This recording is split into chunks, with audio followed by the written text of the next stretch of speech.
Assalamualaikum warahmatullahi wabarakatuh. Perkenalkan, nama saya Nur Komodi Nugroho. Di sini saya akan mempresentasikan hasil dari makalah yang saya buat, yaitu tentang perusahaan PT Natural Nusantara. Slide pertama yaitu ada profil perusahaan.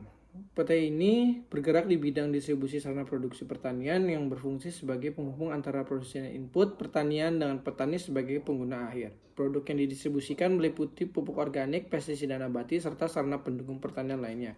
Usaha ini berlokasi di daerah istimewa Yogyakarta dengan target pasar petani individu, kelompok tani, serta pelaku usaha pertanian skala kecil hingga menengah. Pembinaan usaha distribusi dilakukan karena memiliki resiko operasional yang relatif lebih rendah dan kebutuhan pasar yang bersifat berkelanjutan setiap musim tanam. Untuk yang kedua itu ada aspek teknis.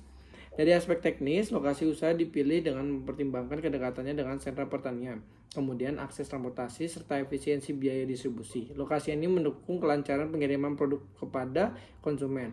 Luas operasional disesuaikan dengan kapasitas permintaan pasar, khususnya kebutuhan ruang penyimpanan dan distribusi. Tata letak usaha dirancang untuk mendukung alur penerimaan barang, penyimpanan hingga pengiriman sehingga kegiatan operasional dapat berjalan secara efisien.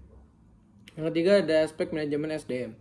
Struktur organisasi usaha terdiri dari pimpinan usaha, bagian administrasi, bagian pemasaran, dan bagian operasional. Pembagian tugas ini bertujuan agar setiap kegiatan usaha berjalan secara terkoordinasi. Perencanaan sumber daya manusia dilakukan sesuai kebutuhan usaha. Proses rekrutmen dan seleksi mempertimbangkan kompetensi serta pemahaman di bidang pertanian. Selain itu, tenaga kerja memperoleh kompensasi yang sesuai, pelatihan, dan kesempatan pengembangan karir untuk meningkatkan kinerja loyalitas. Yang kelima yaitu aspek finansial. Berdasarkan analisis finansial, usaha dinilai layak dijalankan. Nilai net present value atau NPV bernilai positif yang menunjukkan bahwa manfaat usaha lebih besar dibandingkan biaya yang dikeluarkan. Nilai internal rate of return atau IRR lebih besar dari tingkat suku bunga yang berlaku. Selain itu, nilai net benefit cost ratio yaitu net BRC dan gross benefit cost ratio atau gross BRC lebih besar dari 1, serta profitability ratio menunjukkan kemampuan usaha dalam menghasilkan laba. Yang terakhir, kesimpulan. Berdasarkan analisis yang dilakukan, usaha distribusi sarana produksi pertanian layak dijalankan dari aspek teknis, manajemen sumber daya manusia, dan finansial. Lokasi dan tata letak mendukung operasional, pengelolaan SDM terstruktur, serta indikator finansial yang menunjukkan hasil yang menguntungkan.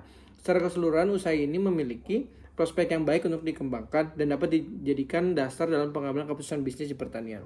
Cukup sekian dari saya. Wassalamualaikum warahmatullahi wabarakatuh.